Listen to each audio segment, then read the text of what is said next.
They told him the worst was over once he was dragged off the field, but every step toward the canvas tents told a different story. The air grew thicker, the noise sharper, the smell more unbearable with each yard closer to the place the men whispered about in the dark. Corporal Elias Ward stared up at the sagging roof of the largest tent, the one with the lanterns that never seemed to go dark, and realized that for the first time that day, he was truly afraid. He'd watched friends fall under cannon fire, seen a man's chest bloom red and vanish in smoke, heard the crack of rifles so close his ears still rang. None of that had turned his stomach like the sound now leaking through the tent flaps. A strangled scream cut off too suddenly, metal scraping wood, a calm voice saying hold him as if this were all routine. Two stretcher-bearers carried Elias toward the opening, their boots sinking into ground that had long since stopped being just mud. It was mud plus something else, something iron-scented and soaked in. As they passed, men lying in the open reached out weak hands, not to pull him back but as if to warn him with their eyes alone. Beyond the tent line, guns still thundered and flags still waved, but here the uniforms were indistinguishable under dirt and blood. Winners and losers lay in the same row, waiting for the same verdict. Someone muttered, "I'd rather take another volley than go under that knife," and another answered, "Then pray you bleed out before they notice." Elias had thought those were just nervous jokes, the way men chased away fear with dark humor. Now, as the flap lifted and the heat inside hit him like a wall, he understood that it hadn't been a joke at all. Inside, the world narrowed to lamplight and shadow, to rows of cots, to a long table that might as well have been an altar. A man lay there now, jaw clenched around a leather strap, his knuckles white as three men pinned him down. The surgeon stood over him with sleeves rolled and apron stained, eyes hollow but hands steady. He didn't look like a butcher. He looked worse, like someone who'd butchered so long he'd forgotten there could be other kinds of work. The saw in his hand was not the polished instrument Elias had imagined doctors used. It was plain, utilitarian, the wooden handle darkened by sweat and the blade dulled not in sharpness but in innocence. The surgeon met Elias's gaze for a fraction of a second, then looked away, as if to acknowledge and dismiss him in the same motion. Somewhere in the tent, a man whispered a prayer. Somewhere else another begged, "Not the leg, please, not the leg." And over all of it came the rhythm. Cloth pulled away, brief inspection, a short decision, the command to hold tighter. The rasp of metal through flesh and bone. Elias had been shot in the thigh. He could feel the bullet lodged there like a stone in a riverbed, throbbing with each beat of his heart. The pain was sharp but bearable, alive in a way that meant the limb was still his. The terrifying part was knowing that his fate now depended less on the bullet and more on the judgment of the man with the saw. The stretcher lowered him to the floor near the table, as he waited his turn beneath the swinging lantern. Listening to another man pass out mid-scream, he understood the secret every veteran passed along in half-joking, half-dreading tones. Hell was not the battlefield. Hell was the hospital everyone hoped never to see. War had a way of stripping away illusions, but there was still a gap between what men imagined when they enlisted and what they found under those tents. When Elias first picked up a rifle and marched out of his small town, he had pictured clear lines of battle, loud but clean, honorable in some vague way he couldn't quite define. Recruiters had spoken of courage and sacrifice, of defending principles and preserving a way of life. They had not spoken of the way rifles had changed, of conical bullets that splintered bone instead of punching through it, of shells that turned solid bodies into unsolvable puzzles. They had not mentioned that for every man killed outright there would be many more left behind with wounds too ugly for speeches. Surgeons existed in those speeches as quiet, noble saviors in white coats, men who patched heroes up and sent them home taller in spirit if not in body. The truth Elias met that day was different. The surgeons of this war worked in aprons crusted with old blood, surrounded by improvisation and scarcity. Caught between primitive understanding of infection and the overwhelming urgency of now, they had read books in quiet halls. Now they moved from one ruined limb to another, under the relentless command of next, next, next. Outside the tents, officers argued over maps and maneuvers, but inside, the only strategy that mattered was speed. Speed could mean the difference between a wound that could be cleaned and closed and a wound that turned the whole leg into poison. Speed could mean saving a man's life at the cost of part of his body. Yet speed could also mean mistakes, slashes made a little too high or too low, a missed splinter that would fester deep inside. Elias had watched men boast before battle that they would rather die than lose a limb. Those same men, when carried off the field with half their thigh hanging loose, would grab the surgeon's wrist and beg for anything that might keep them breathing. Somewhere between those two moments, the war had shifted from patriotic talk to something much more intimate and brutal. The field hospital stood exactly at that point of shift.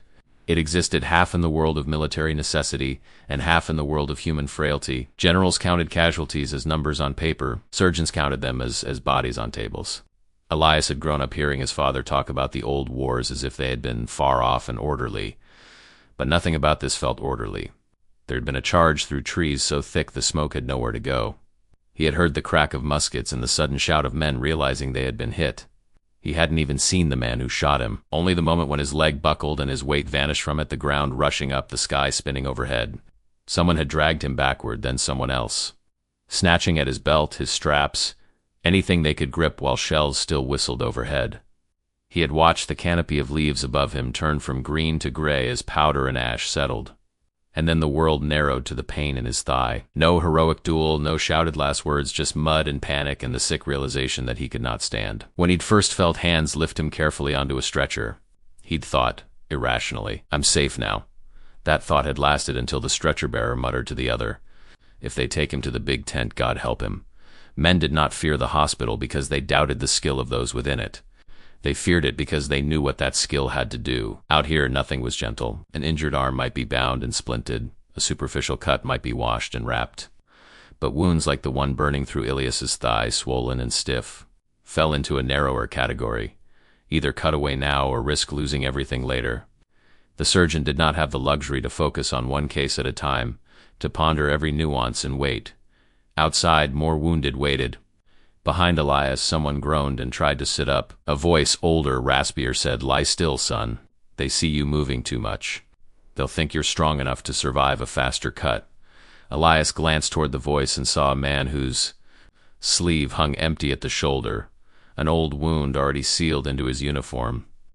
The man met his gaze with an understanding that made Elias feel both seen and condemned.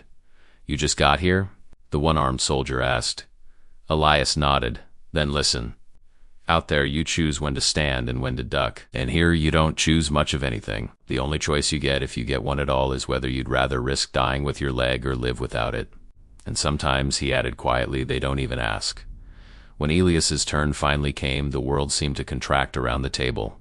The stretcher lifted, then tipped, then he was sliding onto wood, still warm from the last man who had lain there. A lantern hung just above, its flame wobbling slightly from someone's movement, casting every edge in harsh relief. The surgeon stepped closer, not as a villain, not as a savior, but as a man caught in a task no one sane would choose. His name, Elias had heard whispered, was Dr. Abram Cole. Once the kind of doctor who delivered children and treated fevers in peaceful towns far from battlefields. Nothing in that past had prepared him for the assembly line of pain this war demanded. Cole's eyes did not rest long on Elias's face. They went straight to the wound, fingers probing gently at first, then more firmly, feeling the depth, the heat, the way the flesh resisted. The pain flared so bright that Elias's breath hitched, but he tried not to cry out. There was pride in that, or he had thought there would be. Now it felt more like stubbornness in a place where screams were simply background noise.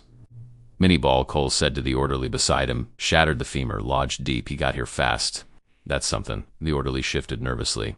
"Can you save the leg, doctor?" Cole didn't answer immediately. He peeled back more fabric, revealing skin discolored by bruising and blood, the ugly swelling around the entry point. The bone underneath was not just cracked. From the way the thigh moved and the unnatural give of it, Elias could tell without needing medical training that something fundamental had been broken. "I can try to leave it, but if infection sets in, and it usually does with this kind of break, it'll spread. Gangrene, sepsis. He'll die slow. If I take it now, high above the damage, he has a good chance." Cole glanced finally into Ilias's eyes. "You're what, 2019?" Elias managed. His voice sounded unfamiliar to his own ears. 19, Cole repeated softly. "You have a lot of years ahead of you if you live through this. But I'm not going to lie to you. If we take the leg, those years will be different than you imagined. If we don't, those years may not exist at all." The words did not come wrapped in comfort. There was no promise of miracle, no guarantee of a future made glorious by sacrifice. Only a binary choice laid bare: lose part or risk losing all. The older one-armed soldier, still within hearing, muttered under his breath, "Ask him what he'd do if you were his boy." Elias, clinging to any guidance, swallowed and asked exactly that. The tent seemed too quiet for a breath, as if even the moans and mutters around them paused to hear the answer. Cole's jaw tightened. He didn't look away this time. "If you were my son," he said, each word deliberate, "I'd tell you this. I would rather see you learn to live on one leg than watch you die because I was afraid to cut." but I won't force that choice on you if you can still speak it yourself. The weight of that responsibility pressed harder than any hand on his thigh. In battle, choices came in an instant. Duck, fire, charge, run. There was rarely time to think. Here, with lamplight burning and saw waiting on the nearby tray, he had a moment to consider, and that made it worse. He thought of home, of the dusty road leading to the farmhouse, of his younger sister running toward him, of dances in the town hall where no one thought about who had which leg because everyone still had both. He imagined trying to cross that hall one day with a crutch instead of a boot. He imagined not crossing it at all. Outside, a cannon boomed, reminding him that the world beyond this tent still thought of war in terms of lines on a map. Inside, his world had shrunk to the space between his hip and knee. "If you think I can live," he whispered, "then take it." Cole nodded once, not with triumph, but with weary acceptance. "Chloroform?" the orderly asked, glancing at a bottle already more empty than full. Cole hesitated, eyeing the rows of men still waiting. "Enough for him," he said. "He's young. His heart can take it. We can't afford to lose him to shock." The cloth descended, soaked with the sweet, nauseating scent Elias had heard other men describe. It filled his nose, pressed into his mouth, seeping into him with each forced breath. The edges of the lantern blurred. The noises in the tent softened, stretching out like echoes down a long hall. Somewhere far away, he felt pressure at his thigh, a grip tightening, then another hand bracing. The pain surged up once, bright and searing, then began to drift as the world went cloudy. He could still hear, even as his body felt less his own, the scrape of metal on bone, the grunt of effort from the men holding him steady. The measured breathing of the surgeon focused only on finishing before blood loss claimed its own price. There was nothing delicate about the work, but there was a terrible kind of precision. Each stroke of the saw had a purpose. Each tie of a vessel, each stitch, held the line between life and death. When it was over, when the last strip of muscle had been severed, and the raw end of the femur smoothed as best as the tools allowed, the leg left the table in silence. It dropped into a box at the surgeon's side, joining others already stacked like grotesque firewood. Boots and socks still clung to some. A ribbon tied around one ankle told of a sweetheart somewhere who would never again see it attached to the man she loved. Cole did not linger over that box. He could not afford to. He called for bandages, wrapped the stump, checked the pulse, and signaled for Elias to be moved aside to make room for the next body. The stretcher bearers lifted him again, his mind floating in the half-world between consciousness and oblivion. As he passed the one-armed veteran's cot, the man murmured, "It's never the shot you remember the longest. It's this part." For a second, as Elias drifted away under the lantern's fading glow, he understood exactly what the man meant. On the battlefield, death came from somewhere indistinct and distant. In the hospital, it stared you in the face and waited patiently to see if the man with the saw could outrun it. When Elias woke, the tent felt quieter, but not truly peaceful. Quiet here meant that screams had given way to low moans, to ragged breathing, to the faint clink of glass bottles and the rustle of bandages. The lantern above him burned lower than before, its light more amber than white, stretching shadows long across the canvas walls. At first he did not remember why he was lying flat, why his mouth tasted sour and his head throbbed. Then the pressure in his thigh announced itself, a hot, encompassing ache that swallowed thought. He tried to move his leg and the world tilted. Something did not answer the way it should. Panic scrambled up his spine. For a few seconds he told himself it was numbness, that he had merely slept too long in one position. He forced his gaze downward. The blanket rose and fell over his body in two humps. One looked as it always had. The other ended too soon. His hands shook as he pulled the fabric aside. The bandages were thick, layered, wrapped so tight they seemed to be holding him together by sheer will. Where his lower leg should have been, there was only a rounded shape, pale cloth already stained through in places with brownish red. For a heartbeat, his mind simply refused to connect what his eyes saw to what he knew of himself. He squeezed his eyes shut and tried again to wiggle his toes. He could feel them perfectly, or thought he could, each digit flexing, curling, pressing against nothing. The absence loomed larger than any enemy soldier he'd ever faced. "It's the damnedest thing, isn't it?" a voice beside him said, rough but not unkind. Elias turned his head slowly to the right. On the next cot lay the one-armed veteran from before, shirt open at the collar, stump where his shoulder should have met his upper arm bound in older, cleaner linen. "You feel it like it's right there," the man continued. "It itches, it burns, it cramps, and if you listen to your body alone, you'd swear it's still strapped into a boot or slipping into a glove." He lifted his empty sleeve slightly, letting it fall. "But you look, and all you see is ghosts." Elias swallowed hard. His tongue felt thick. Does it stop?" he asked. The man stared up at the tent ceiling, where smoke and soot had stained the canvas in uneven clouds. Sometimes it quiets down, he said. Sometimes it comes roaring back for no reason, like the memory of a noise you can't forget. Storms make it worse. Cold, too. But it's not the pain that gets you in the end. It's remembering how it used to be simple to stand up without thinking about how. The days that followed blurred together, measured not by sunrise and sunset, but by the rounds of the surgeons and the turning of the lanterns. Infection was the true coin of the place. Some men who had walked into the tent with what seemed like small wounds began to fever and rot from within, their skin turning mottled, their breath shallow and sour. Others woke as Elias had, with parts missing, and then slowly, grudgingly began to heal. Some didn't wake at all. Now and then a canvas flap would lift and the stretcher would carry someone out feet first, covered entirely by a sheet. No one in the rows watched that journey for long. There was a superstitious sense that to follow it with your eyes too carefully was to invite it to come back for you. Cole moved among them like a man walking through the wreckage of a storm he could not stop. He checked bandages, frowned at inflamed edges, lanced abscesses, changed dressings that clung stubbornly to oozing flesh. His hands were precise, his instructions curt but rarely cruel, yet the toll showed in the way his shoulders sagged when he thought no one was looking, in the way his gaze seemed to fix on a point somewhere beyond the tent before snapping back to the task at hand. Sometimes Elias caught snippets of conversation between Cole and his assistants. "We need more carbolic acid," one would say. "We don't have more," Cole would answer. "Okay, boil the instruments again. At least let us feel like we're trying." They talked of cases they had lost, of men who had seemed strong one day and were gone the next. There was a quiet horror in the matter-of-fact way they listed causes.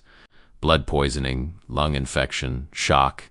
Each word wrapped up a whole human life and all its connections into a phrase short enough to fit into a report. Outside the tent, officers tallied those reports and sent them upward, somewhere much farther away in offices that never smelled of gangrene. Politicians and commanders read the numbers and recalculated strategies. For them, the hospital's work was an abstract. Medical support, casualty management, lines and a plan. For the men lying under the canvas, it was the center of the war. Around Elias, stories circulated in hushed tones, tales of field hospitals and other battles where stacks of limbs had risen higher than a man's waist, of surgeons whose hands shook so badly by nightfall that they could barely hold the blade, of wagons full of wounded that never made it to the tents at all. Some of those tales were probably exaggerated. Others were likely understatements. He listened, sometimes closing his eyes, sometimes staring at the lantern and imagining it swinging above other tables and other fields, casting the same unwilling glow on work no one wanted to see. Letters occasionally appeared, delivered by exhausted orderlies. Some arrived too late, the named man already buried in a trench outside camp. Others found their targets and were clutched with fingers still stiff from shock. Elias received one from his sister, written before the battle, full of everyday worries about crops and neighbors and the piano that needed tuning. As he traced the ink with his thumb, he thought about the boxes of limbs stacked near the back of the tent, where orderlies took them at dusk, to be buried in a separate pit. No one back home would ever know precisely where his missing leg lay. No marker, no name, just a piece of him decomposing in soil that someday might grow grass around a monument for someone else. On better days, when the fever stayed away and pain dulled to a background ache, he listened to the talk around him about what came next. Some men planned to go back to farms to trade plows for crutches. Others talked about learning new trades that didn't require hauling or running. There were bitter voices, too, men convinced no one would hire them, that their families would see them as burdens rather than sons, husbands, fathers returned as partial versions of themselves. The one-armed veteran, whose name Elias finally learned was Harlan, summed it up one evening with a sigh. "They'll call you a hero when you limp down Main Street," he said. "They'll slap your back and say your sacrifice meant something. Then they'll ask if you can still work as hard for half the pay." The speeches rarely mention how many pieces of you stayed on the surgeon's table, years later. Long after Elias left that tent and learned to navigate a world built for two legs with the help of a wooden one, the memory of the field hospital remained more vivid than any charge across open ground. Battles blurred in his mind. Smoke, noise, flashes of blue and gray crashing together. The hospital did not blur. It stayed sharply carved into his thoughts, the smell of blood thickened by the heat, the constant fly buzz near the bandage buckets, the slick feel of the floor underfoot when he had first tried to stand on crutches, the way men's faces changed from bravado to hollow-eyed staring when the saw appeared. He discovered over time that people back home preferred certain war stories to others. They liked tales of bravery on the line, of flags seized from enemy hands, of last stands that could be told with swelling pride. They were less eager to hear about the night he listened to a boy no older than 16 whimper for his mother until fever took his voice away, or about the morning a soldier quietly rolled off his cot, unable to accept the emptiness below his knee. When he tried to describe the hospital, some shifted in their seats and said he shouldn't dwell on the gruesome parts. Others nodded solemnly, but clearly waited for him to get back to the real action, meaning cannon and charges. Yet as the years passed, he grew more convinced that the true measure of the war lay not in the fields where men fell, but in the tents where men were rebuilt or not rebuilt at all. The country, too, seemed selective in its memory. Monuments rose on battlefields, tall stone soldiers frozen mid-stride or at proud attention. Plaques commemorated regiments, listed numbers of killed and wounded, noted which side had claimed victory on that ground. Very few markers stood where the hospitals had been. Most visitors who walked those fields in peacetime did so leisurely, reading the texts, imagining orderly lines of combat, perhaps feeling a chill at the thought of so many dead. They did not, as a rule, think about the trenches beyond the tree line where limbs were buried in piles. They did not smell the rot that once rode every breeze. They did not picture the weary surgeon at 3 a.m, hands trembling as he reached for yet another bandage. Those things were untidy, unsettling, less useful for cultivating a sense of noble sacrifice. And yet, whenever talk in the town became heated, when men argued loudly in taverns about politics, or when someone used the phrase another civil war with a careless shake of the head, Elias felt that tent rise up again around him. He would hear someone say that perhaps a new conflict would reset the country, that maybe a little blood would be worth it to prove some point. That phrase, a little blood, always caught at him. He thought of the young soldier whose leg had been taken just before his own, his eyes wide and blue as he whispered through the strap in his teeth. He thought of the nurse who had held his hand when fever threatened to drag him under, not letting go even when his fingers clenched so hard her knuckles turned white. He thought of Harlan, who eventually went home with one arm and a laugh that never fully reached his eyes again. None of that felt little. From time to time, younger men would ask him what the war had really been like. Sometimes they came with romantic notions, eager to hear that it had been a test of manhood or a grand adventure. He would look at their whole unmarked bodies, at their easy movements, and feel an ache in the space where his leg had once been, a memory as physical as any scar. The fighting was terrible, he would say, because that answered their question on the surface. Then, if they'd stayed long enough to listen beyond the first sentence, he would talk about the hospital. He would describe waking up to find your own foot replaced by emptiness, the way phantom pain could wake you 20 years later, the way the smell of something burning in a kitchen could suddenly turn into the smell of cauterized flesh in your mind. He would explain how the surgeons were not butchers nor saints, but men trapped in a job where every decision carved itself into another person's future. Sometimes they listened, sometimes they looked away, uncomfortable, eager to return to stories where glory stood clean and unbleeding. Elias did not blame them. It was hard to look at a truth that raw and not flinch, but he also knew that as long as that part of the war remained half-seen, people would always talk to Isley about repeating it. Memory is a strange battlefield. Nations choose which parts of their past to place on pedestals and which to leave in unmarked pits. The field hospitals of the Civil War belong mostly to the latter. Their tents have rotted away, their grounds smoothed over, their locations remembered only in old maps and a few fading diary entries. Yet their legacy lives in quieter ways, in the way modern medicine evolved under the pressure of their failures, in the way words like trauma and rehabilitation eventually came into being, in the way every veteran afterward carried some piece of their methods forward. When people today speak about conflict as if it were an abstract option on a table, when they toss around the idea of fighting it out within their own country, they rarely smell the blood on canvas. They imagine flags and speeches. They do not imagine the box of limbs by the surgeon's feet, or the 19-year-old staring at a stump in disbelief. If they did, perhaps the phrase Civil War would taste different in their mouths. The hospital where Elias lost his leg was not unique. It was one among many strung along the paths of armies, doing quietly horrific work so that others could later say the nation had survived. Soldiers who had faced gunfire and bayonets confessed, in low voices no monument ever quoted, that they feared those tents more than they feared the field. They feared not only the pain but the knowledge that inside there was no illusion left. A bullet might be fired in ignorance of who it would hit. A surgeon's blade always knew exactly where it was going. And yet without those blades, many more graves would dot the hills. That paradox sits at the heart of the story. To truly understand the cost of that war, one must step mentally into that tent, hear the saw, feel the dread. and realized that this was the place where the noble words of leaders were translated into flesh.